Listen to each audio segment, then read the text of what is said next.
মাল্লাহুল মাওলা ফালাহুল কুল। যেই বান্দা আল্লাহর গোলাম হয়ে যায়, সারা পৃথিবী আল্লাহ তার গোলাম বানায়া দেন। তুমি শুধু আল্লাহর পাগল হয়ে দেখো, আল্লাহর গোলাম হয়ে দেখো। আজকে দুনিয়ায় আল্লাহকে একবার ডাক দিলে আল্লাহ 10 বার মতান্তরে 100টা জবাব দিয়া দেন। কিন্তু বান্দা আজকে তুই আল্লাহকে ডাকলি না, কিয়ামতের ময়দানে জাহান্নামে গিয়া জাহান্নামে জ্বলতে জ্বলতে পানির পিপাসায় কলিজাটা শুকায় যাবে। আল্লাহকে ডাকা শুরু করবি, আল্লাহকে বারবার ডাকবি, আল্লাহ জবাব দেবেন না। আজকে দুনিয়ায় একবার ডাক দিলে আল্লাহ 100 বার জবাব দিয়া দিতেন।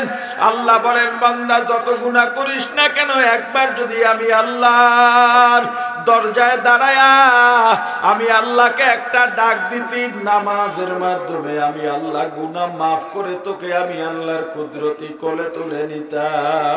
কিন্তু আজকে আমি আল্লাহকে ডাকলি না, কিয়ামতের ময়দানে জাহান্নামে যাইয়া পানির পিপাসায় আমি আল্লাহকে ডাকবি। 1000 বছর ডাকার পরে আমি একটা জবাব দেব, কেন ডাকো? বান্দা বলবে, আল্লাহ পানির পিপাসা সহ্য করতে পারি না। আল্লাহ ফেরেশতাদের বলবেন, এ ফেরেশতারা, ওদের জন্য কোন পানি বরাদ্দ আছে?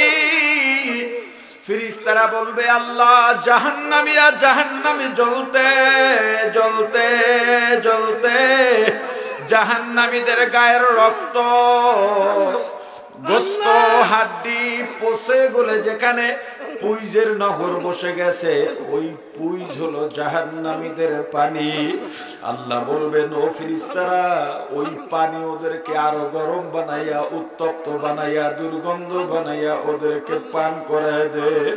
আর বলে দে আমি আল্লাহকে যেন ডিস্টার্ব না দেয়। আমি আমার প্রিয় বান্দাদের নিয়ে ব্যস্ত আছি। দুনিয়াতে যেই বান্দাগুলো কারো তিরস্কার কানে নেয় নাই, যেই বান্দাগুলো আমি আল্লাহকে ছাড়া কিছু বুঝি নাই, আমি আল্লাহ সম্পদ দিই নাই, মানুষের বাড়ি কাজ করে খাইছে তবুও নামাজ জানে নাই, বিলের মধ্যে ধান দাইতে গেছে, আসরের আজান হয়ে গেছে, ওখান থেকে বাজারের মসজিদে আসতে আসতে মাগরিব হয়ে যাবে, এজন্য নিজের কোমরের গামছাটা খুলে যায় নামাজ বানাইয়া ওখানেই নামাজ আদায় করে নিছে।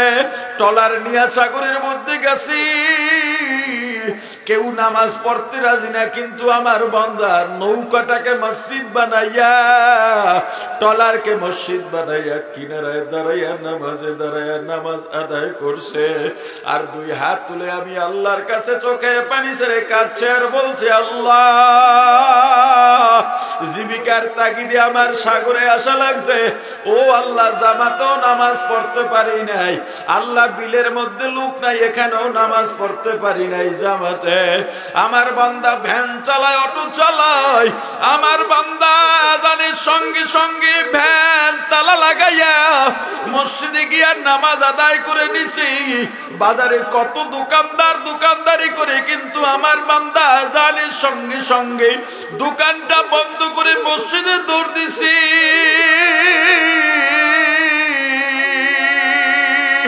আবার গভীর রাতে আমার বান্দা সবাই যখন ঘুমায়, কেউ নাই কেউ নাই, চারদিক নীরব নিস্তব্ধ, আমার বান্দা গভীর রাতে উঠে সুন্দরভাবে ওযু বানাইয়া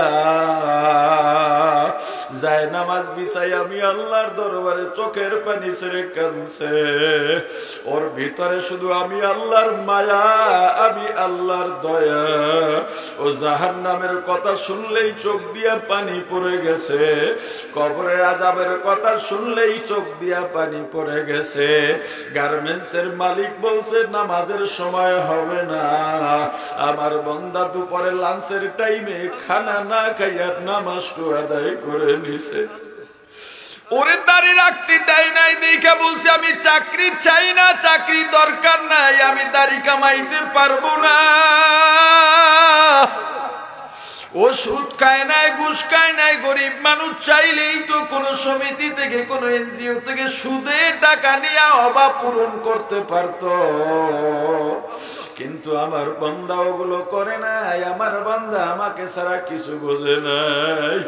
আমি ওয়াদা দিয়েছিলাম পরকালে আমি আল্লাহ ওদেরকে সাক্ষাৎ দেব। জান্নাতে সবচাইতে আনন্দের বিষয় হবে 1 নম্বরে আল্লাহকে সরাসরি দেখা। আমি আজকে ওদের সঙ্গে কথা বলবো, ওদের সঙ্গে আলাপ করব, আমি আল্লাহকে যেন ওরা ডিস্টার্ব না দেয়। জাহান্নামের ফেরেশতারা ওই যে পুইজগুলা গরম বানাইয়া, উত্তপ্ত গরম বানাইয়া, এত দুর্গন্ধ, দুনিয়ায় যদি ওই জাহান্নামের পুই ছেড়ে দেওয়া হতো, দুনিয়ার সব প্রাণীগুলো দম বন্ধ হইয়া মারা যাইতো। ওই গরম, এত গরম যদি দুনিয়ার এক কোনায় দেওয়া হতো, দুনিয়ার সব গাছপালাগুলো পুড়ে শেষ হইয়া যাইত। ওই পুইজ একটা পেলায় নিয়া জাহান্নামীর হাতে দেওয়ার সঙ্গে সঙ্গে হাতের গোস্তগুলো খসে খসে পড়ে যাবে, এত গরম। জাহান্নামী মনে করবে এরপরেও এই পুইজ পান করলে বুঝি আমার পানির পিপাসা দূর হবে। এই চিন্তা করে পেয়ালা যখন মুখের কাছে আনবে, সাথে সাথে মুখের গোস্তগুলো খসে খসে পেয়ালার মধ্যে পড়ে যাবে, ওই গোস্তগুলো পুইজে পরিণত হয়ে যাবে। জাহান্নামী মনে করবে এরপরেও এই পেয়ালার পুইজ পান করলে বুঝি পানির পিপাসা দূর হয়ে যাবে। জাহান্নামী এই পুইজগুলো ডক ডাক করে যখন গলার মধ্যে দেবে, পেটের নাড়ি বুড়ি পচাইয়া গলাইয়া পায়খানার রাস্তা দিয়ে গড় গড় করে বের করে দিবি। পানির পিপাসা তো কমবেই না, আরো কোটি গুণে বেড়ে যাবে। এ বান্দা, তোকে আমি এত দয়া করছি, মায়া করছি, আয় আয় ফিরে আয় বান্দা, ফিরে আয়। এই দুনিয়ায় তোমার কেউ আপন না, তোমার মাও তোমার আপন না, তোমার বাবাও তোমার আপন না, তোমার ভাই, তোমার বোন, তোমার বন্ধু বান্ধব কেউ আপন না। কেন বুঝো না? যাদের বাবা মারা গেছে, কত বছর হইল মারা গেছে, কয়দিন আয়োজন করে বাবার জন্য কাঁদো। প্রথম 10 দিন 12 দিন 1 মাস বাবার কথা মনে করো, এরপরে তোমার খাওয়া দাওয়াও স্বাভাবিক হয়ে যায়, আনন্দ উল্লাসও স্বাভাবিক হয়ে যায়। সারা বছরে আর স্মরণ করো না। কত বছর হয়ে গেল তোমার বাবার কথা তোমার মনে নাই। তুমিও যখন মারা যাইবা তোমার কথাও তোমার সন্তানরা মনে করবে না। এই দুনিয়ায় তোমার বাবা বা ভাই বোনের সঙ্গে কত দিনের সম্পর্ক, বেশি দিনের সম্পর্ক না। এরপরেও মা বাবা স্ত্রী সন্তানের জন্য পাগল হয়ে গেল, অথচ মারা যাওয়ার সঙ্গে সঙ্গে এই যে সম্পর্ক শেষ, সারা জীবনেও আর সম্পর্কের জোড়া লাগবে না। আল্লাহ বলেন, বান্দা কাইফা তাকফুরুনা বিল্লাহ, কিভাবে আমি আল্লাহর সঙ্গে কুফরি করো। এই যে দুনিয়ার জীবনটাই তোমার শেষ নয়, সুম্মা ইউমিতুকুম, আবার তোমার মরা লাগবে। ওই মরাটাও শেষ নয়, সুম্মা ইউহয়িকুম, আবার তোমাকে সেখান থেকে জীবিত করা হবে। সুম্মা ইলাইহি তুরজাউন, যেই আল্লাহর থেকে আসছি ওই আল্লাহর কাঠগড়ায় দাঁড়ানো লাগবে। মরা লাগবে কি লাগবে না? আওয়াজ দিয়া বলেন। এর পর্দালের মা বোনেরা, কোন দিন মারা যাইবা মা তুমিও জানো না, তোমার স্বামীও জানে না, সন্তানও জানে না। এ যুবক ভাই, কোন দিন মারা যাইবা তুমি জানো না, আমিও কোন দিন মারা যাব আমিও জানি না। যে কোনো সময় আজরাইল সামনে দাঁড়া যাবে। এখন তো অনলাইন সোশ্যাল মিডিয়ার কল্যাণে দেখতে পাও কত যুবক বিয়ে করার আগেই মারা গেছে, বিয়ের পিড়িতে বসছে ওখানেই মারা গেছে, বিয়ে হইছে পরের দিন মারা গেছে। আর কবে শিক্ষা নেবা? ও মা, একবার ভাবো, তুমি যখন 16, 17, 18 বছরের যুবতী হয়ে গেছ, তোমার বাবা, তোমার চাচা, তোমার ভাই, তোমার অভিভাবক বৃন্দ তোমাকে বিবাহ বন্ধনে আবদ্ধ করাইয়া রঙিন শাড়ি পরাইয়া তোমার স্বামীর বাড়ি পাঠাইছে রে মা। আবার এমন একটা দিন আসবে রে মা, যেই দরজা দিয়া রঙিন শাড়ি পরে নতুন বধূ হইয়া ঢুকছো, ওই দরজা দিয়া সাদা পাতলা পাঁচখানা কাপড়ের প্যাকেট হইয়া লাশ রূপে বের হইবা। তোমার ছোট ছোট সন্তানগুলো পেছনে পেছনে দৌড়বে আর তোমাকে মা মা বলে ডাকবে, জবাব দিতে পারবা না। এ যুবক সন্তান বিদেশে থাকে, বাবাকে ফোন দিছে, 4 বছর হয়ে গেছে। বাবা আমি এবারের ঈদ আলিপুরে গিয়া করব, কুয়াকাটা মহিপুর গিয়া করব, তোমাদের সঙ্গে করব। বাবাও খুশি, মাও খুশি। আবার বলে দিছে বাবা আলিপুর থেকে বাজার করা লাগবে না, বিদেশের দুধ পিওর এবং দাম কম, আমি নিয়ে আসব। বাবা তার বন্ধু বান্ধবের সঙ্গে আনন্দ করে আর গল্প করে। আমার কলিজার টুকরা সন্তান এবার বিদেশ থেকে বাজার নিয়ে আসবে, 4 বছর দেখি না। ঈদের ময়দানে একসঙ্গে দেখা হবে, পরিচয় করায় দেব। মা বান্ধবীদের সঙ্গে গল্প করে আমার সন্তান আসবে, দোয়া করিস ঈদের দিন বেড়াইতে আহিস। রমজানের মাঝামাঝি সময় বা শেষ দিকে সন্তান ঢাকা এয়ারপোর্টে নেমে সন্তান বাবাকে ফোন দিছে, বাবা আমি এসে গেছি, আমার আসতে আসতে ফজর হয়ে যাবে, আমি চেষ্টা করব তোমাদের সঙ্গে সাহারি খাওয়ার আরো আগে আওয়ার চেষ্টা করব। মাও খুশি, বাবাও খুশি। মা সন্তানদের নিয়ে পিঠা বানাইতেছে আনন্দে, সারা রাত ঘুমায় না। বাবা যায় নামাজে দাঁড়ায় গেছে, সন্তান আসবে। ঢাকা রইছে 4 বছর, ছেলে মেয়ে নিয়ে ওখানে থাকে, বাসা নিয়ে থাকে, বাড়িতে আসে না। আত্মীয় স্বজন বড় মুখী আছে, সন্তান আসবে, ভাতিজা আসবে, ভাগ্নি আসবে, তার সঙ্গে আমরা ঈদ করব। মাও ঘুমান না, বাবাও ঘুমান না, সাহারি রক্ত শেষ সময় সন্তানের খবর নাই। সাহারি খাইয়া ফজর নামাজ পড়ে দরজার দিকে তাকায়া বসে আছে স্বামী স্ত্রী, সন্তান আসবে অপেক্ষায়। 11টা বেজে গেছে, সন্তানের খবর নাই। স্ত্রী স্বামীকে ডেকে বলে, ও স্বামী সন্তানের কেন খবর নাই? আমার মনটা কিন্তু ভালো লাগে না। বাবা ডাক দিয়া বলে, বিবি টেনশন করো না, ঈদের যুগ, হয়তো রাস্তাঘাটে যানজট থাকতে পারে, 12টা 1টা বেজে গেছে, এখনো খবর নাই। বাবার মনটাও ভালো লাগে না।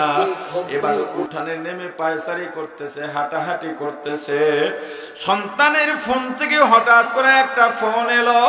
সন্তানের বাবা আনন্দ চিত্তে ফোনটা ধরে রিসিভ করে সালাম দিছে। সালামের জবাব দিয়া বলে, আপনি কে? বলে, এই মোবাইল আপনার কাছে কেন? এটা তো আমার কলেজার টুকরা সন্তানের মোবাইল।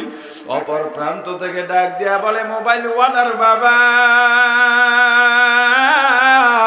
এই মোবাইল যদি আপনার সন্তানের হইয়া থাকে রে বাজার, আপনার সন্তান যেই গাড়িতে কুয়াকাটা রওনা দিয়েছিল, ওই গাড়িটা ঢাকা দিয়া রওনা দিয়া বরিশাল পার হইয়া রাস্তার খাদে পড়ে গেছে, অনেক মানুষ মারা গেছে।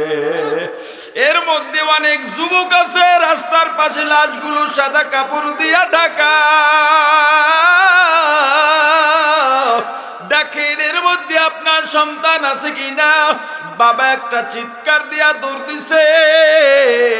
মা দেখছে, বাবা দৌড়ায়, স্বামী দৌড়ায়, অন্যান্য সন্তানদের ডাক দিছে, তোরা কে কোথায়? তাড়াতাড়ি লাল গালিচা বিছা, কই ফুলের মালা, কই রেডি কর, নতুন বিছানার চাদর বিছা, গরম পানি বসা, ছেলে এসে গোসল করবে। তোর বাবা দেখছি দৌড় দিছে, ও মনে হয় আলিপুর এসে বসছে, তাড়াতাড়ি রেডি হ। বাবা গাড়ি নিয়ে দৌড়াইছে, গিয়া দেখে অনেকগুলো লাশ সাদা কাপড় দিয়া ঢাকা। একটা একটা মাথার উপর থেকে কাপড়টা উঠা, হঠাৎ করে তাকায় দেখে কলিজার টুকরা সন্তান আর দুনিয়ার মধ্যে নাই। সন্তানের মাথাটা বুকের সঙ্গে জড়াইয়া কাঁদে আর বলে, বাবা 4টা বছর তোকে দেখি না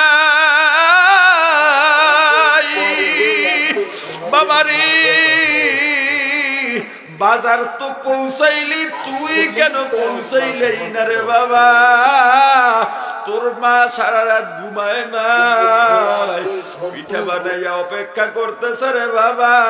তোর মাকে কি জবাব দেব বল? ওরে বাবা, তুই যখন বাড়ির থেকে রওনা দিয়া বের হয়েছিস, তোর মা তোর পেছনে পেছনে বাড়ির দরজা পর্যন্ত এসে দরজার গাছের আড়ালে দাঁড়াইয়া তোর পথের দিকে তাকায় রইছে। তোকে গাড়িতে উঠাই আমি যখন বাড়ি ফিরলাম, দেখি তোর মা তখনও দরজায় গাছের আড়ালে দাঁড়াইয়া মাথায় ঘোমটা দিয়া চোখের পানি ছেড়ে কাঁদে। ওরে বাবা, কত রাত আমি দেখছি তোর মা আমার পাশে বিছানায় নাই। খুঁজতে খুঁজতে গিয়া দেখি তোর মা বাড়ির দরজায় গিয়া তোর পথের দিকে অনুমান করে কাঁদে আর তোর জন্য দোয়া করে। কত রাত তোর মা তোর জন্য নামাজ পড়তে পড়তে নির্ঘুম রাত্রটা কাটায় দিছি রে সন্তান। ওরে বাবা, কত রাত তোর জন্য দোয়া করতে করতে নির্ঘুম রাত্রটা কাটায় দিছে। কত রাত তোর জন্য দরুদ পড়তে পড়তে রাত্রটা তেলাওয়াত করতে করতে নির্ঘুম কাটায় দিছে। ওরে বাবা, আমার সন্তান, তোর মাকে কি বলবো বল?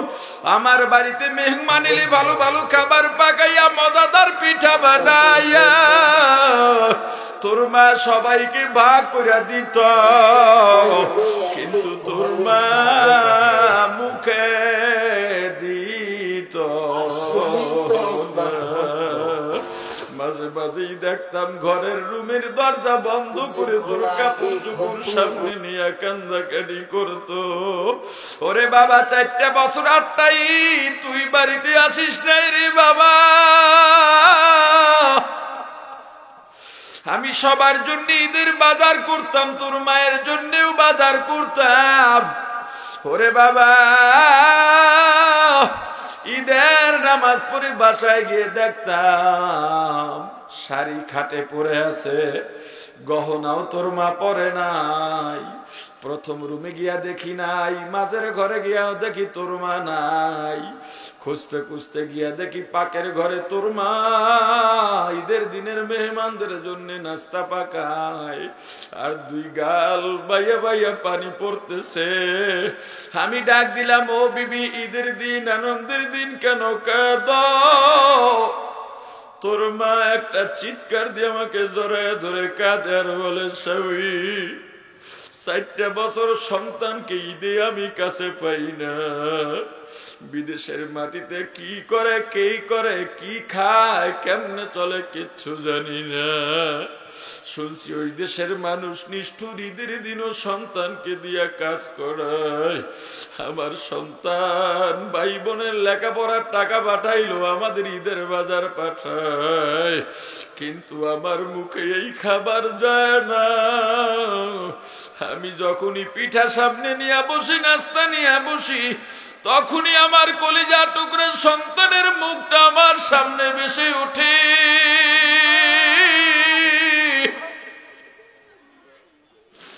আমি আমার সন্তানকে রেখে খাইতে পারি না রে স্বামী।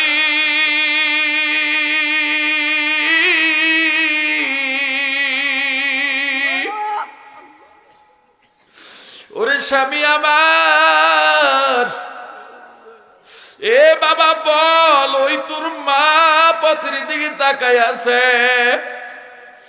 সন্তানের বাবা লাশের সঙ্গে কথা বলে, মানুষজন জোর করে সরাইয়া একটা অ্যাম্বুলেন্সে উঠাইয়া বলে, নিয়ে যান, দাফন কাফন করে আল্লাহর ফয়সালা কি করবেন, দাফন করে দেন।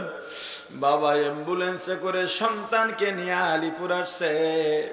ওদিকে মা দরজায় এসে দাঁড়ায় রইছে, তাকায় দেখে একটা গাড়ি আসতেছে, আনন্দে চিৎকার দিয়া ঘরে দৌড় দিছে। এ তোরা কে, কোথায়? ফুলের মালা নিয়ে আয়, তোর ভাই গাড়ি নিয়ে চলে আসছে।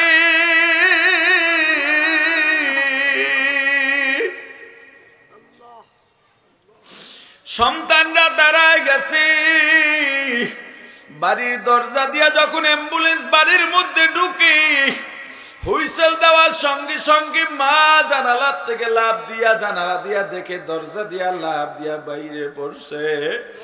এই মরণের গাড়ি আমার বাড়ি কেন, কার কপাল পুরছে রে। গাড়ির দরজাটা খুলে তাকায় দেখে কলিজার টুকরো সন্তান রক্তাক্ত অবস্থায় পড়ে আছে। মা ডাক দিছে, রে বাবা আয়, তোর জন্য নতুন চাদর দিয়া বিছানা বিছাইছি, এইটা তোর জায়গা না বাবা, গরম পানি করছি, গোসল করবি আয়। বোন কাদের বলে, ও ভাই এই যে ফুলের তোরা নিয়ে দাঁড়ায় ছিলাম, ভাইরে লেখাপড়া করাইলি, আমার বিয়ের খরচ পাঠাইলি, বাইকনা বাইকনি তোরে দেখতে চাইছে। ও ভাই আমার ছেলে মেয়ে কাকে মামা বলে ডাকবে, পথের দিকে তো তাকায় রইছিলাম কাকে ভাই ডাকবো। ভাই ডাক দিয়া বলে, ভাই তোর টাকা দিয়া খরচ করে আমি লেখাপড়া করছি, আজকে চাকরি করি রে ভাই, তোর গোসলের গরম পানি দিয়েই যে তোর মৃত্যুর লাশ গোসল করার লাগবে বুঝি নাই। এ আলিপুরের যুবক ভাই, এ কুয়াকাটা মহিপুরের যুবক ভাই, বৃদ্ধ বাবাজি জোয়ান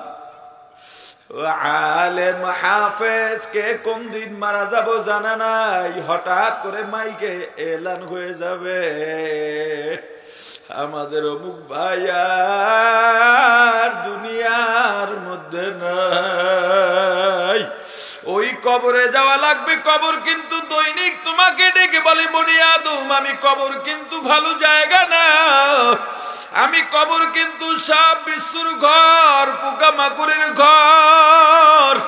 যদি জাহান্নাম বেঈমান হইয়া জাহান্নামী হইয়া কবরে আসো, আমি কবরের দুই দিকের মাটি এমন জোরে চাপ মারব, ডান পাজরের হাড্ডিগুলো বাম পাজরে চলে যাবে, বাম পাজরের হাড্ডিগুলো ডান পাজরে চলে যাবে। 99টা সাপ শো শো করতে করতে আসবে, জাহান্নামের আগুনে কবরটা ভরে যাবে। জাহান্নামের ফেরেশতারা আগুনের বড় বড় গুর্জ, লোহার গুর্জ নিয়ে আসবে তোমাকে মারার জন্যে। বাঁচাইতে কেউ পারবে না, পালাইতেও পারবা না, সহযোগিতাও পাবা না। সময় আছে, সময় আছে, এখনো নিজেকে বুঝাও, খাস তওবা করো, আর গুনাহ করব না, আর নামাজ ছাড়বো না, মিথ্যা বলবো না, কাউকে ঠকাবো না, কোনো দাপট দেখাবো না, কারণ আমার কবরে আমার পীর যাবে না, আমার নেতাও যাবে না, আমাকে আমার পীরের আমল জিজ্ঞেস করবে না, আমি কি আমল করছি এগুলা নিয়েই আমাকে জিজ্ঞেস করবে। অতএব আমাকে আমার আমল নিয়ে কবরে যাওয়া লাগবে, এর ব্যতিরিকে আর কোনো উপায় নাই। আল্লাহ আমাদের মাফ করেন, কবুল করেন, বলেন আমিন। আর জোরে বলেন আমিন। সুম্মা ইলাইহি তুরজাউন। সাদাকাল্লাহুল আযীম। দরুদ শরীফ পড়ি। আল্লাহুম্মা সাল্লি আলা মুহাম্মাদ ওয়া আলা আলি মুহাম্মাদ কামা সাল্লাইতা আলা ইব্রাহিম ওয়া আলা আলি ইব্রাহিম ইন্নাকা হামিদুম মাজিদ। সবাই পড়ি মহব্বতে। আল্লাহুম্মা বারিক আলা মুহাম্মাদ ওয়া আলা আলি মুহাম্মাদ كما باركت على إبراهيم وعلى آل إبراهيم إنك حميد مجيد يا حي يا قيوم برحمتك استغيث أصلح لي شأني كله ولا تكلني إلى نفسي طرفة عين الحمد لله আলিপুর রশিদিয়া নুরানিয়া হাফিজিয়া মাদ্রাসা ও এতিমখানার যৌথ উদ্যোগে 3 দিন ব্যাপী 40তম বার্ষিক ওয়াজ মাহফিল ও হালকায় জিকিরের শেষ দিনের প্রধান অধিবেশনের মহতরম সভাপতি মুআজ্জাজ মুকাররম হযরত উলামায়ে কেরাম দূর দূরান্ত থেকে আগত ইসলাম প্রিয় দ্বীন প্রিয় মর্দে মুজাহিদ আল্লাহ রাব্বুল আলামিনের আশিকিন জাকিরিন শাকিরিন মুসলমান ভাইরা, কলিজার টুকরা সমবয়সী যুবক ও ছাত্র বন্ধুগণ, পর্দানিশী মা ও বোনেরা, আল্লাহ তাআলার দরবারে লাখ কোটি শুকর ও সুজুদ যেই মহান রব্বুল আলামিন আমাদেরকে হায়াত তৈয়বা দান করে দুনিয়ার জান্নাতের বাগান কোরআন ও সুন্নাহর আলোচনার এই মোবারক মজলিসে আশা ও বসার মতো তৌফিক দান করেছেন, আলোচনা শোনার মতো সুযোগ করে দিয়েছেন। এজন্য শুকরিয়া আদায় করি, আলহামদুলিল্লাহ। আল্লাহ বলেন, কাইফা তাকফুরুনা বিল্লাহ, হে মানব জাতি, তোমরা কিভাবে আল্লাহর সঙ্গে কুফরি করো, নাফরমানি করো, এত এত নেয়ামত পাওয়ার পরেও অকৃতজ্ঞতা প্রকাশ করো, নাশুকরি হও। কে তুমি? কি তোমার পরিচয়? এত দাপট, এত অহংকার কোত্থেকে আসে? প্রত্যেক মানুষের নিজের একটা বাস্তব পরিচয় জানা দরকার, আছে না নেই? সে পরিচয়টা আমি কার সন্তান এই পরিচয় নয়, আমি কোন দলের কর্মী এই পরিচয়ও নয়, আমি রাষ্ট্রের কোন গুরুত্বপূর্ণ পদে আছি সেই পরিচয়ও নয়। এই ছেলেরা কথা বলো না। আসলে সেই পরিচয়টা কি? একটা পরিচয় হলো এই যে আপনাকে আমি দেখি, এটা আপনি নন। আমাকে যে আপনি দেখেন, এটা আমি নই। তাহলে আপনি আমি কে? অন্ধকারে ঘরের দরজা বন্ধ করে একাকী সময় আশেপাশে যখন কেউ না থাকে, না দেখে, তখন আপনি আমি যেটা করে বেড়াই, ভেবে বেড়াই, দেখে বেড়াই, ওইটা আপনি, ওইটা আমি। কথা বুঝেন নাই? জবাব দেয় না। মানুষের সামনে তো সবাই সাজগোজ করে বের হয়, মানুষের সামনে তো সবাই দরবেশ, কিন্তু একা যখন থাকি, আমি কি করি কেউ দেখেও না, কি বলি তা শোনেও না, ওই একা সময়টায় নির্জনে যা করে বেড়াই, ভেবে বেড়াই, দেখে বেড়াই, ওইটাই আমার মূল পরিচয়। আর একটা গুরুত্বপূর্ণ পরিচয়, আসলে আপনার আমার পরিচয় কি? আল্লামা মাহমুদুল হাসান মাজজুব রহমাতুল্লাহ আলাইহি, উলামায়ে দেওবন্দের এক সূর্য সন্তান, বুজুর্গ হয়ে গেছেন, বৃদ্ধ হয়ে গেছেন। যারা একটু নমনীয়, বিনয়ী, তারা রাস্তাঘাটে হই হুল্লোড় করে চলে না, শান্ত মেজাজে ডানে বামে না তাকায়া হেঁটে যায়, ঠিক না? খাজা মাজজুব রহমাতুল্লাহ আলাইহি এভাবে কোথাও যাচ্ছেন হেঁটে, হুজুরের পাশ দিয়ে এক যুবক যাইতেছে জমিনে, খুব শব্দ করে হেঁটে হেঁটে। জমিনে শব্দ করে হাঁটা এটা অহংকারের বহিঃপ্রকাশ। শব্দ না করে হাঁটা, শব্দ না করে হাঁটা বিনয়ের বহিঃপ্রকাশ। তো যুবক এমন ভাবে যাচ্ছে, মাজুর রহমতুল্লাহ ডাক দিলেন, এই যুবক একটু কথা শোনো। যুবক বলল, মৌলভী সাহেব কি বলবেন? তাড়াতাড়ি বলেন, আমার সময় কম।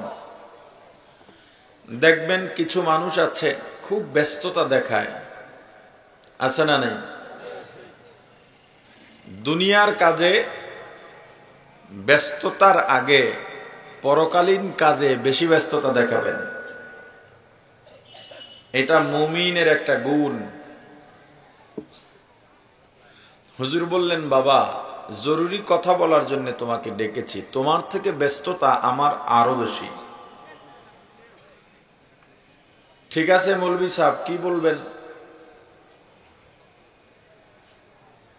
কারণ ইন্ডিয়ায় আলেমদেরকে মৌলভী বলে, আমাদের দেশে তো হুজুরদেরকে এই যে ধরেন মুন্সি, মোল্লা, মৌলভী এগুলো সম্মানজনক শব্দ, কিন্তু আমাদের দেশে এগুলো সম্মান করে ডাকে না ব্যঙ্গ করে ডাকে? সবাই বলেন। এজন্য আমি সব জায়গায় বলি যে হুজুরদেরকে মোল্লা, মুন্সি, মৌলভী বলা যাবে না। হয়তো হুজুর ডাকেন, না হয় ভাই ডাকেন, পছন্দ না হলে দরকার হলে আব্বা ডাকেন, তবু মোল্লা, মুন্সি, মৌলভী ডাকা যাবে না। এই দেশে যখন এই শব্দগুলো সম্মানের সাথেই ডাকা হবে তখন ডাকেন। যুবক বলল, মৌলভী সাহেব কি বলবেন? তো বলেন। হুজুর শান্ত মাথায় বললেন, বাবা এত অহংকার ভালো নয়। যুবক তেলে বেগুনে জ্বলে উঠল, মোল্লা আপনি আমাকে চেনেন? আমি কে? আমার পাওয়ার জানেন? আমরাও এমন একটা দাপটের তলে এক যুগের বেশি কাটাইছি। আমি কে আর আমারে চেনো মিয়া? এই দাপটের তলে তুমি কে? যে আমার মামু অমুক, আমার খালু অমুক, আমার দুলাভাই অমুক। আপনি যদি মানুষ হন, কখনো অন্যের পরিচয় দিয়ে দাপট দেখাবেন না। আপনি কে? আপনি একজন মানুষ, হাত আছে, পা আছে, কথা বলতে পারেন, দেখতে পারেন। আসছি একই অবস্থায়, যাব একই অবস্থায়, ঠিকানা একটাই। এর থেকে বেশি কোনো পরিচয় কোনো মানুষের হতে পারে না। এর থেকে বড় পরিচয় দিয়া যারা দাপট দেখায় এগুলো অমানুষের কাতারের একজন। যুবক বলল, আপনি আমাকে চেনেন? জানেন আমার বংশ পরিচয়? হুজুর শান্ত মেজাজে বললেন, বাবা তোমার বংশ পরিচয় জানি না, তোমার বাবা কেউ চিনি না, তবে তোমাকে চিনি। যুবক একটু অবাক, আমার বাবা চেনেন না, বংশ পরিচয় চেনেন না, জানেন না, তো আমাকে চেনেন কিভাবে? এর আগে তো আপনার সঙ্গে আমার কখনো দেখা হয়েছে বলেও মনে হয় না, আমি তো আপনাকে চিনি না। হুজুর বললেন, কথা সত্য, তোমার সঙ্গে আমার আগে কোনোদিন দেখা হয় নাই। যুবকের কৌতূহল আরো বেড়ে গেছে, যেই মানুষকে কোনোদিন দেখেন নাই চিনলেন কিভাবে? হুজুর বললেন, আমি যেভাবে তোমাকে চিনি, যেই পরিচয়টা জানি, ওইটা কি তুমি নিতে চাও? বলে, হ্যাঁ অবশ্যই।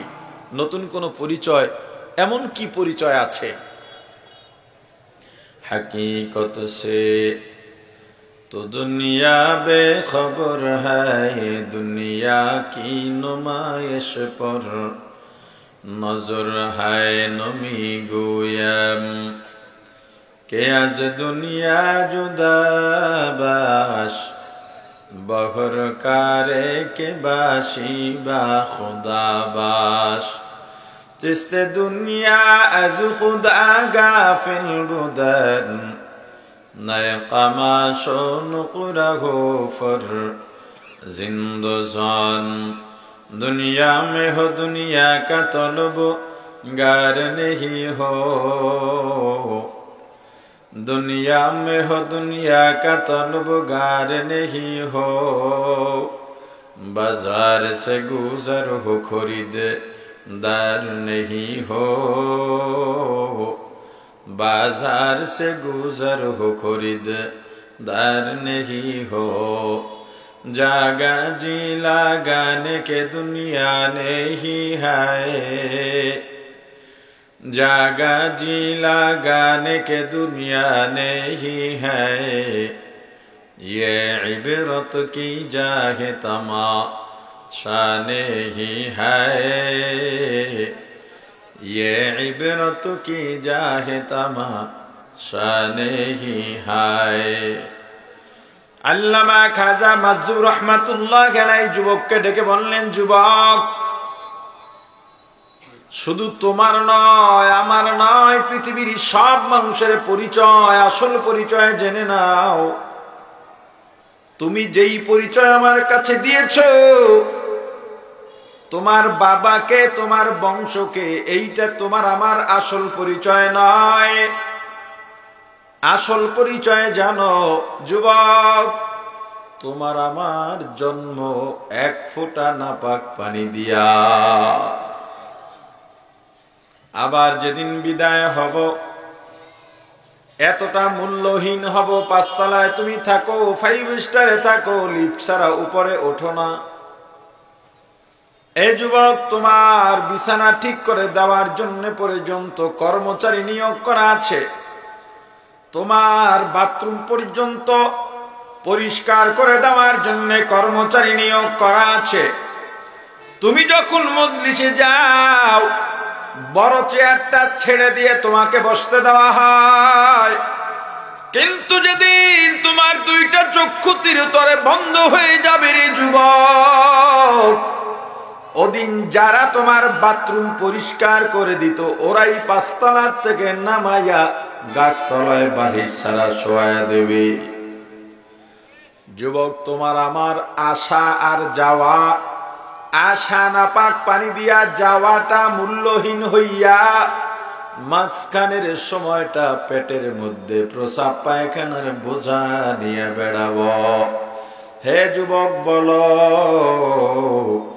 যার আশা নাপাক দিয়া, যাওয়া মূল্যহীন হইয়া, মাঝখানের সময়টা বাথরুমের টাঙ্কির ভূমিকায় কাটায়, ওই মানুষ কোনদিন অহংকার করতে পারেনি। যুবক হুজুরকে জড়ায় ধরলেন, হুজুর, আমি বুঝি নাই, আমাকে তওবা করা দেন। সাময়িক দুনিয়ার অল্প সময়ের মোহে পড়ে আমি আসলে মনে করেছিলাম এটাই আমার শান্তির জিন্দেগি। আসলে আপনি যা বললেন এটাই বাস্তব। এটা যদি মানুষ চিন্তা করতো, কোনদিন অহংকার করতে পারতো না। আল্লাহ বলেন, কাইফা তাকফুরুনা বিল্লাহ, হে বনি আদম, মানব জাতি, কিভাবে আমি আল্লাহর সঙ্গে কুফরি করো? কে তুমি? কি তোমার পরিচয়? অথচ তুমি জানো, কুনতুম আমওয়াতা, তোমরা মৃত ছিলে, তোমাদের কোনো নাম নিশানা ছিল না, কেউ তোমাকে চিনত না, এমনকি তোমার মা বাবাও জানতো না। এমন চেহারা একটা সন্তান আমাকে আল্লাহ দিবেন, ছেলে না মেয়ে, কালো না ফর্সা, বেটে না লম্বা, মোটা না শুকনা, ভালো হবে না প্রতিবন্ধী হবে, কণ্ঠের আওয়াজ কেমন, চুলের কালার কেমন, কেউ জানতো না, তোমার মা বাবাও জানতো না, অস্তিত্ব ছিল না রে বান্দা। ফাআহইয়াকুম, অতঃপর আমি আল্লাহ তোমাদেরকে জীবন দিলাম। কিসের এত অহংকার? কিভাবে অহংকার করো রে বান্দা? অস্তিত্বহীন থেকে এত সুন্দর একটা অস্তিত্ব দিলাম। এত সুন্দর অস্তিত্ব আমি আল্লাহ দুনিয়ার আর কাউকে দিই নাই। আল্লাহ কয়েকটা 4টা কসম খায়া বলেন, আল্লাহর কি কথা বলতে কসম লাগে নাকি? এরপরও কসম কেন খান? আমরা যে ভালো এর লিগা কি কি জি কি ঠিক? ছেলেরে মায় বলতেছে, বাবায় বলতেছে এটা করিস না, দুষ্ট ছেলেদের সাথে মিশিস না, তাহলে বাসায় উঠতে দিব না, পোলায় কথা শোনে না। এরপর কয় আল্লাহর কসম করিয়া কই তোরে আর বাড়ি উঠতে দিব না। এই যে ছেলেরে কসমটা খাইলো, ছেলে ভালো হইলে কসম খায়, কথা বলে না। আল্লাহর কথায় কসম লাগে। কেন করেন কসম? আমরা যে খুব ভালো এর লেগে। কেমন ভালো সেটা তো বুঝছেন। দেখেন আল্লাহ কি বলেন, ওয়াত্তিন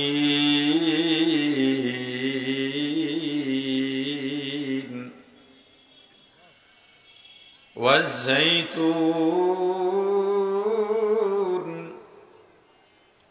ওয়াতুরি সিনিন ওয়া হাযাল বালাদিল আমিন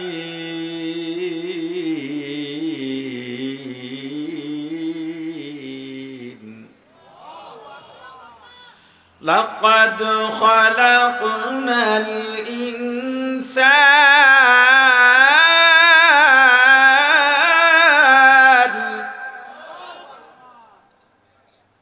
লাকাদ খালাকনাল ইনসান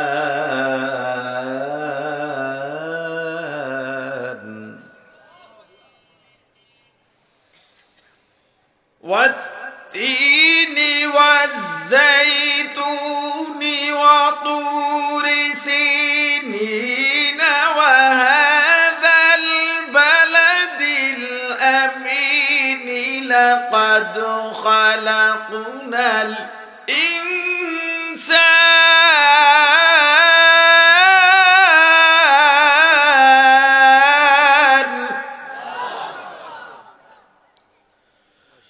لقد خلقنا الإنسان في أحسن تقويم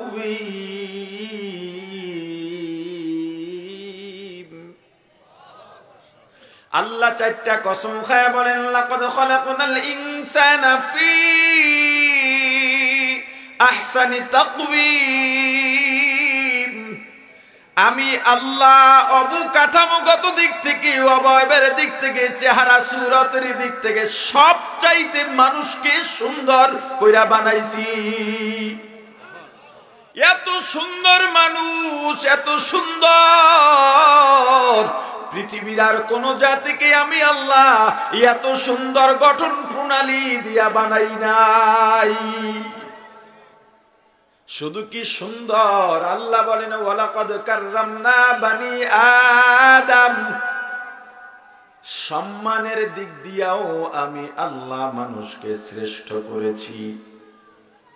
বাঘ মানুষকে ভয় পায়, সিংহ মানুষকে ভয় পায়, হাতি ছোট বাচ্চার কথায় ওঠা বসা করে। কেন? মানুষকে ভয় পাইয়া, কথা কয় না। কেন ভয় পায় জানেন? সম্মানের কারণে। ছোট্ট একটা পোলা হাতির পিঠে বৈশা এই পায়ের আঙ্গুল দিয়ে কানের গোড়ায় খোঁচা দেয়, হাতি টাকা ধরে, আবার আর এক কানে খোঁচা দেয়, টাকা ছেড়ে দেয়। কথা বলে না। কেন? হাতির শক্তি বেশি মানুষ থেকে, হাতির মানুষের শক্তি বেশি হাতি থেকে। আর 100 মানুষ একটা পাগলা হাতির সামনে লাঠি ছোটা নিয়েও কিছু করতে পারবে না। এই ছোট বাচ্চাটার কথায় হাতি উঠবস করে। কি কারণে? ভয় পাইয়া। কিসের কারণে? জোরে বলেন।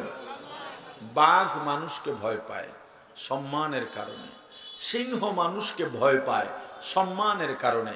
আপনি যুবক, জওয়ান, 35-40 বছর বয়স, অনেক শক্তি, আপনার বাবা বৃদ্ধ হয়ে গেছে, উচ্চতায় আপনার থেকে ছোট, জীর্ণ শীর্ণ, লাঠি নিয়ে হাঁটে, শক্তিতে আপনার সঙ্গে আপনার বাবা পারবে? কথা কয় না দূর। সবাই বলেন। এরপর আপনার বাবার গায়ে আপনি হাত দিতে পারবেন? কি কারণে? ভয় পাইয়া, শক্তিতে পারবো না এজন্যে। কিসের জন্যে? জোরে বলেন। এবার বলেন, এই পৃথিবীতে তাহলে দাম শক্তির বেশি না সম্মানের বেশি? আরো জোরে বলেন। অতএব যারাই টাকা কামাও, বড়লোক, বংশমর্যাদা উঁচু, রাজনীতি করো, সম্মানটাকে অর্জন করো। শক্তি বা বল প্রয়োগ করে দুর্বলের উপরে নির্যাতন করো না, সম্মান অর্জন করো, যাতে তোমার ক্ষমতা চলে গেলে পালাইয়া বেড়াইতে না হয়। সম্মানের অনেক দাম। এজন্য দেখেন আমাদের বর্তমান বাইতুল মুকাররমের যিনি খতিব, আমাদের জাতীয় মসজিদের খতিব আল্লামা মুফতি আব্দুল মালেক হাফিজাহুল্লাহ, এখনো পর্যন্ত হুজুর জামা ইস্ত্রি করে গায়ে দেন না। এটা তার বুজুর্গ, ইস্ত্রি করা যে গুনাহ তা না, উনি নরমালি চলেন। পরশুদিন প্রধান উপদেষ্টা ডক্টর ইউনূস সাহেবের সঙ্গে দেখা করতে গেছেন, উনিই ডাকছেন, উনি এক পাশে দাঁড়ায় রয়েছেন। নরম মানুষ দেখলে মনে হয় না জানে যে এই লোকের এখানে জায়গা দিছে কে, অথচ সব মানুষের মধ্যে তার কথা ছিল স্মার্ট। সবাই একটা কথা বুঝাইতে গিয়ে 10 মিনিট নিছে, উনি 10টা কথা বুঝাইছে 1 মিনিটে। এবং ওনার সম্মান কোথায়, উনি যাওয়ার পরে সব মানুষগুলো দাঁড়ায় যায়। উনি যেখানে যান যত ক্ষমতাওয়ালা আসুক ওনার সামনে এমনি বসে থাকে। সম্মানের দাম, সম্মানের কাছে না আছে অর্থের মর্যাদা, না আছে ক্ষমতার মর্যাদা, না আছে বংশের মর্যাদা। সম্মান যেখানে, পাওয়ার সেখানে। সম্মান এমন এক জিনিস, তুমি মারা যাওয়ার পর এলাকার মানুষগুলো আফসোস করবে আর তোমার জন্য দোয়া করবে। আর ক্ষমতার দাপট দেখাইয়া যদি মানুষের উপরে তুমি কর্তৃত্ব দেখাও, আচ্ছা এর আগে বলেন তো, মানুষ মারা গেলে, মুসলমান মারা গেলে আমরা কি বলি? জোরে বলেন, ইন্না লিল্লাহি ওয়া ইন্না ইলাইহি রাজিউন। তোমার কেমন জীবন তুমি বানাইলা, তুমি মারা যাওয়ার পর পোলাপান ফেসবুকে লেখে আর একটা উইকেটের বোতল। কথা কয় না? আপনারা তো গ্রামের মানুষ, সবাই তো আর ফেসবুক চালান না। কয়দিন আগে সারা দেশে একটা যুদ্ধ চলছে না, একটা মরে আর পোলাপানে পাল্লা দিয়ে আলহামদুলিল্লাহ লেখে। কথা কয় না? এরপর কে কে আলহামদুলিল্লাহ লেখছে, যেগুলারে পাইছে সেগুলার ধরে ধরে আবার জেলে দিছে। তুমি ধরে জেলে দেওয়ার তো দরকার নাই, তুমি এই জীবন গড়াইলা কেন যে তুমি মরলে আলহামদুলিল্লাহ বলে?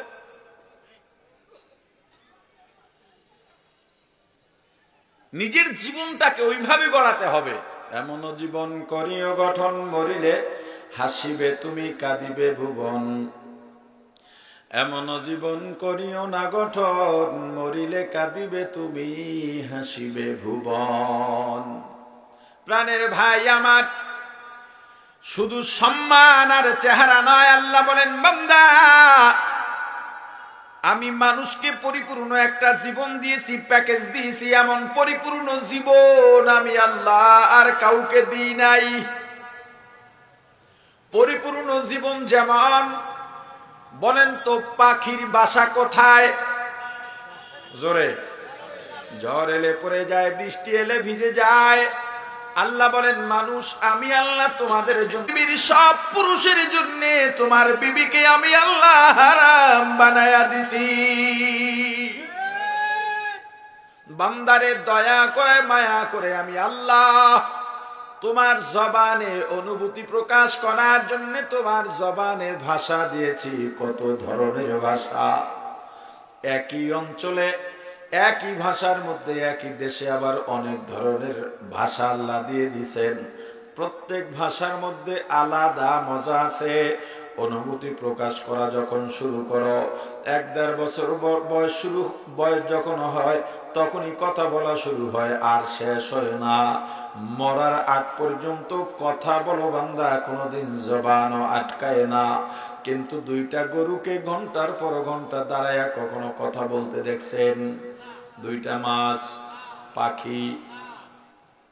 বান্দা এমন একটা পরিপূর্ণ জীবন দিলাম, এত মায়া করলাম, এত দয়া করলাম, এরপরেও কাইফা তাকফুরুনা বিল্লাহ, কিভাবে আমি আল্লাহর সঙ্গে কুফরি করো, নাফরমানি করো রে বান্দা। সুন্দর জীবন দিয়াই ক্ষান্ত দিই নাই। এ বান্দা, তুই যখন তোর মায়ের গর্ভের মধ্যে, তোর মাকে কে পাহারা দেশে জানিস? তোর মায়ের পেটে তোর গর্ভের বয়স যখন 8-9 মাস 7 মাস 8 মাস 9 মাস হয়ে গেছে, তোর মায়ের পেট বড় হয়ে গেছে, উঠতে পারে না, বসতে পারে না, খাইতে পারে না, হাঁটতে গেলে পড়ে যেতে চায়, নইতেও পারে না। তোর মা যদি হোঁচট খেয়ে পড়ে যেত, পেটের মধ্যেই তোর হাত পা ভেঙে যাইতে পারতো, মাথাটা থেতলায় যাইতে পারতো। তোর মা পড়ে যায় নাই কেন জানিস? তোর মা ঘুমাইছে, আমি আল্লাহ ঘুমাই নাই।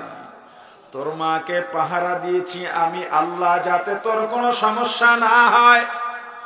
এ বান্দা, এরপরে দুনিয়ায় যখন আসলি এমন একটা সুরত দিয়ে আসছো, তোর মা তুই এত বড় একটা মানুষ, এমন সুরত দিয়ে আসার কথা নয়। ওরে বান্দা, বিজ্ঞানীরা বলে, চিকিৎসা বিজ্ঞানীরা বলে, একজন ব্যক্তির যন্ত্রণা সহ্য করতে পারে 42 থেকে সর্বোচ্চ 45 ডিগ্রি পর্যন্ত। এরপরে 1 ডিগ্রি যদি বেশি যন্ত্রণা হয়, ওই মানুষটার বাঁচতে পারে না। এজন্য গুলি যদি মাথায় করে মানুষ বাঁচে না, কারণ যন্ত্রণার ডিগ্রি থাকে 45 থেকে বেশি। কিন্তু ব্যতিক্রম একজনের ক্ষেত্রে, একজন মা যখন সন্তান প্রসব করেন, ওই মায়ের যন্ত্রণার ডিগ্রি থাকে 52 থেকে 54। বিজ্ঞানীরা অবাক, এরপরও কেন মা মারা যান না? ব্যাপারটা কি মারা যাওয়া না যাওয়ার কোনো কারণ নাই? আল্লাহ বলেন, ওরে বান্দা, তোর মাকে বাঁচাইয়া রাখছি আমি তোর মায়ের জন্য নয়, তোর জন্য। কারণ তোর খেদমত করার জন্য তোর মায়ের চাইতে উপযুক্ত খাদেম আর নাই। এত দয়া করলাম, তুই ছোট্ট শিশু, কান্না ছাড়া কোনো ভাষা নাই। ক্ষুধা লাগলেও কাঁদিস, ব্যথা পাইলেও কাঁদিস, মশায় কামড়াইলেও কাঁদিস। বান্দা, কখন কিসের জন্য কাঁদিস কেউ বলতে পারে না। তোর ভাই জানে না, তোর বোনও বলতে পারে না, খালা ফুফু মামা চাচারাও বলতে পারে না, এমনকি তোর বাবাও বলতে পারে না কখন কিসের জন্য কাঁদিস। কিন্তু যখনই কান্না শুরু করিস, সঙ্গে সঙ্গে তোর মা বলতে পারে, কেন কাঁদতেছ? বান্দা, এটা তোর মায়ের কারামতি নয়। আমি আল্লাহ তোর উপরে দয়া করে, মায়া করে তোর মায়ের ভিতরে একটা সেন্সর লাগাই দিছি। কখন কিসের জন্য কাঁদো তোর মায়ের অন্তরে ধরা পড়ে যায়। পরীক্ষা করে দেখবেন, যাদের সন্তান আছে আমার কথার সঙ্গে মিলায় নেন। গভীর রাতে সন্তান উঠে কাঁদে, আপনার বিবি ঘুমায়, আসলে ঘুমায় না।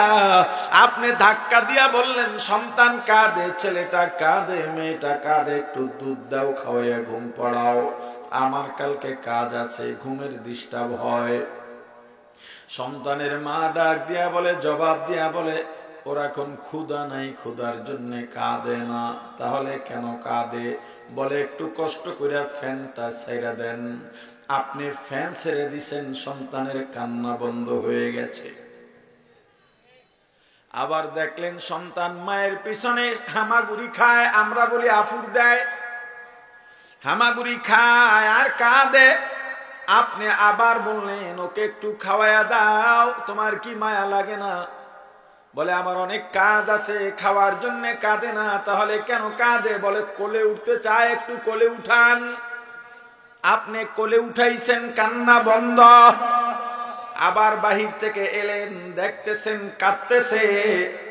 আপনি এবার মনে করছেন কোলে নিলে কান্না বন্ধ হবে।